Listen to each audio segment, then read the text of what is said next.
Liquid glass in Power Apps, a classic example of just because you can doesn't necessarily mean that you should. But I guess that really is what we're here to answer. How far is too far when it comes to creating great user experiences? Well, what better way to address the topic than making an example of my Apple-inspired liquid glass PCF control running right here in a Power Apps Canvas app. In this video, we're going to evaluate the merits of this over-the-top eye candy and talk about how it works, and then why and when you might want to take the extra time to make your user interfaces really pop. There are plenty of decision makers and developers out there who are only willing to invest in making apps functional, and they don't recognize the cost of failing to also make them fun. So, by the end of this video, I hope to have convinced you that investing in a quality user interface and user experience is actually cheaper in the long run. But of course, it's probably okay to draw the line somewhere before liquid glass. I'm Ryan Johnston. Now let's get creating.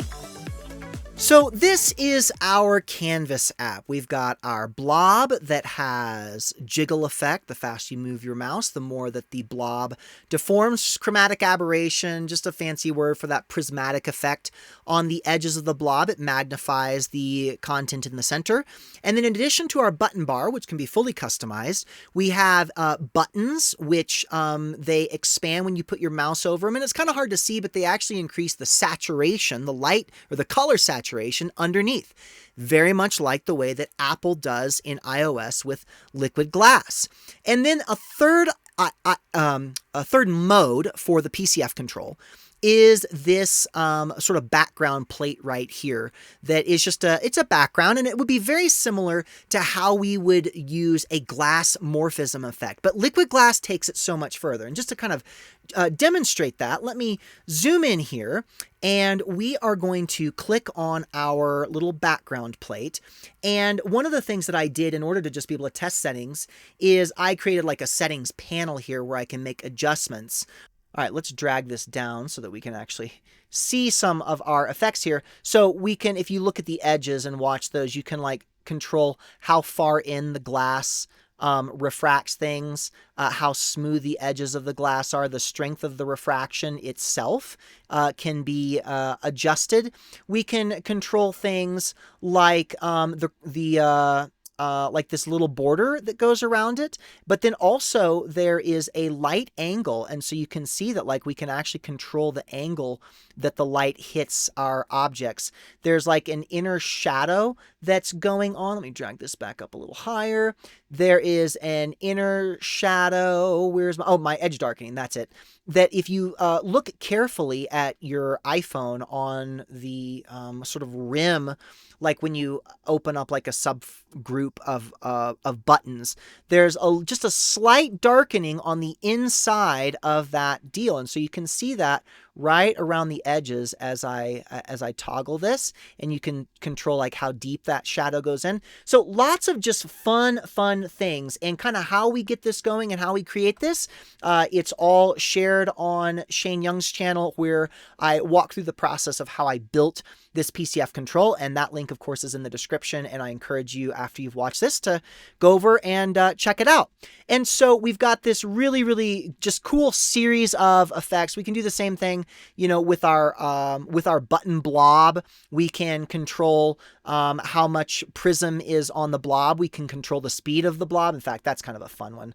Let's just do that really quickly. We'll turn on the settings panel for this one, which has a few more options. Let's come up here. Let's drag it down, and we'll force the blob to just stay on. Let me put it over these icons. So for example, on the blob, you can see as I adjust it, how the center bulge changes. We can change the jiggle. So if I crank the jiggle up, it really moves around like, like Jello. And then if I change the velocity, it moves even faster. Or I can bring that deformation down, and, now it just doesn't stretch out quite as much. My favorite settings are somewhere around 50 and 50 with the deformation all the way up. And, I think I'll go a little more jiggle just to kind of give a little bit of that liquid feedback to it. And so we can change those things. So, what's the point of all this, right? Why in the world did Apple go to so much effort to create this user experience? And I did some research on it just to figure out, like, what are the applications of, like, how can we take this over the top example and really apply it to our own designs. And there were a couple of key things. First of all, the flat design strategy had been around forever, and it was efficient. But now that screens look so good, and our graphics hardware, even on phones, is so good, there was just no reason to stick with the flat way of doing UIs. And what Apple said is, they wanted to create depth. They wanted to add realism without actually incorporating real objects. So, like, this glass blob isn't a real thing. It's not the main character, but it adds a realistic physics to the user interface underneath it. And so it's realism without real objects. And it just makes things feel more tactile, more real. We live in such a digital world now that having things that feel real, look real, add value to the experience. And when value gets added to a user experience, people are more likely to use the app. They're more likely to adopt it quickly. They're more likely to give a little bit of grace if some certain functionality isn't exactly right. If it feels good to use, if it's a pleasant experience, if it doesn't stress them out just to open the app, they're more likely to engage. And in the case of, big companies like Apple or Microsoft who are spending millions and millions of dollars to develop user interfaces, they are trying to keep people in their software, buying more software, engaging with their software, and a quality user experience does that. Apple says that when you use Liquid Glass, it feels delightful and expressive, magical and alive. Well, I don't know if it feels, that way, but I will tell you, as a Canvas app designer, to see this kind of effect in a Canvas app is magical to me, and it absolutely makes me feel alive. So I'm all for it, but of course I'm the designer. So how do you use these effects, and what can you learn for your own app, even if you're not employing Liquid Glass? Many of these principles are the same for glass morphism, where we use these translucent layers to create hierarchy. So on our main screen here, right, we have our beautiful background, and then we have a layer on top of it that sort of sets aside the bottom half of the app and says, okay, this is your list of itineraries. These are your journeys. On top of that is a picture of your upcoming journey, and on top of that is the information about your upcoming journey. So we really have 1, 2, 3, 4 layers going on here, all of them with a certain level of transparency to the layer beneath. And that just helps establish a hierarchy of what's the most important thing to see. This is especially helpful to look at on our itinerary page, where the most important thing on this screen are our lists of days, this sort of gallery of days. And that hierarchy is established by having a background. Then our sort of secondary container, which this is a Liquid Glass. You can see that light shadowing, a very semi-opaque border around it. You can see that the edges are refracted. It would be very, very similar to create a glass morphism background. I've got videos on that on the channel. You can go look at those if you'd like to know how to do that without having to have the Liquid Glass control.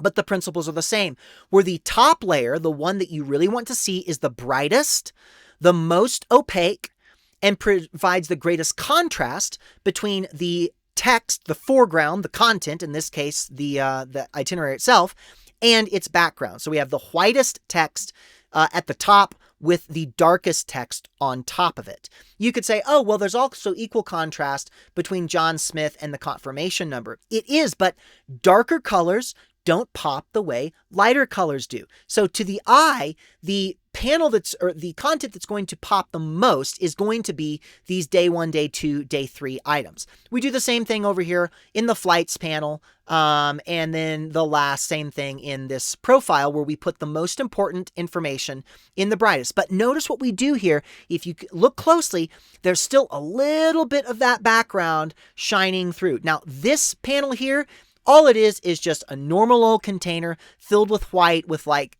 80% opacity or something like that. And then I've got the liquid glass in background mode right behind it.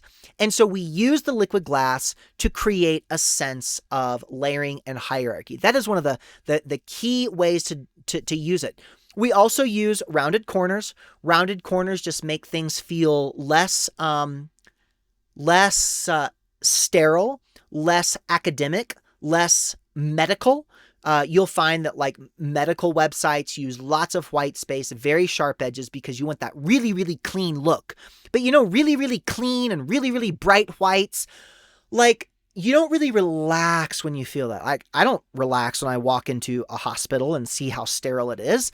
I want to have a relaxed feeling. So we use rounded corners. We use semi-transparent backgrounds. We make things feel alive, that magical experience that Apple's talking about. So why invest? I'm going to close out with a couple of just kind of quick hittings. Why do we invest in UI, UX at all? I think the most critical thing is speed of adoption and the quality of adoption. If you go to a restaurant and the signage is beautiful and the exterior is beautiful and you walk inside and the experience on the inside is just an extension of what was outside, it's on brand, it's well decorated, it's clean, the lighting is good, the colors fit, you may know nothing about the quality of the food, but you are going to walk in already with a good taste in your mouth and with high expectations for the rest of the experience. And even if the food isn't absolutely perfect, you are statistically, and there's lots of research behind this, you are far more likely to give a pass to bad service or less than perfect food if the experience has been great up to the point that you sit down at your table. The same kind of research exists for UI UX. A quality user experience, a beautiful user interface, is going to help a user engage with and adopt the usage of an app even before they've fully been able to explore its capabilities. And if there is something that maybe isn't quite right, didn't quite work as they expected, if the rest of the experience is fantastic, they are far more likely to give those little things a pass. There are tons of stats out there that show that good UI UX helps to reduce support tickets. It speeds up adoption across the organization. It helps an app to live a longer, fuller life before it has to be revised or edited or rebuilt or abandoned. I spoke with a student at one of my company's courses not long ago who said they built an app for their company that worked absolutely perfectly.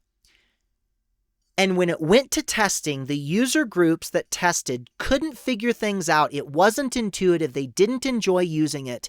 And the app never got deployed. It died on the vine, even though functionally it was perfect.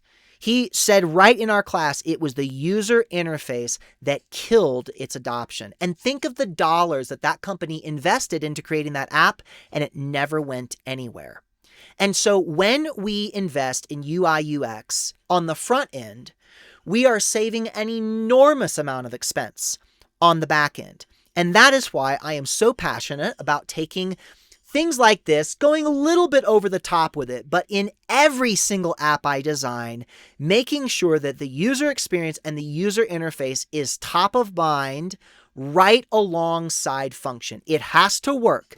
But this idea of function over form or form over function, absolutely not. It's form and function every time. So that's Liquid Glass in Power Apps. Beautiful, ridiculous, and maybe just the right kind of unnecessary to engage users and have them using your app because they want to, not just because they have to. If you want to learn how to use AI to help you build your own Liquid Glass PCF, or really any PCF control that you can dream of, jump on over to my collab with Shane Young, where we do a deep dive into how this thing was actually built. Before you go, I want you to just think about one of your own apps. Where could a small dose of more intentional design improve someone's day, make someone smile, eliminate friction? Those are not frivolous business requirements. Those are UX principles that guide the best app designs. If this sparked ideas, hit subscribe, connect with me on LinkedIn, and keep pushing your interfaces beyond good enough. I'm Ryan Johnston. Now you go make something awesome.